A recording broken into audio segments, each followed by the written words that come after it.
இந்தியாவின் முதல் செயற்கைக்கோளுக்கு என்ன பெயர் சூட்டப்பட்டது? C team.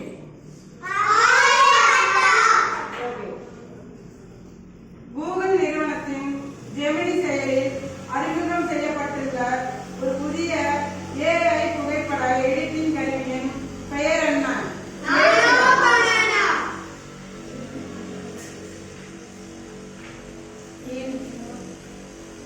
ஈரோடு மாவட்டத்தில் உள்ள எந்த ஏரி தமிழகத்தின் 3வது உயிரியல் பாரம்பரிய தலமாக அறிவிக்கப்பட்டுள்ளது?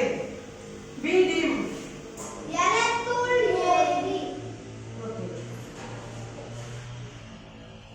ஆகஸ்ட் 12 முதல் 17 வரையில் சீனாவின் பெய்ஜிங்கில் யாருக்கான முதல் உலக விளையாட்டுப் போட்டிகள் நடைபெற்றன? டி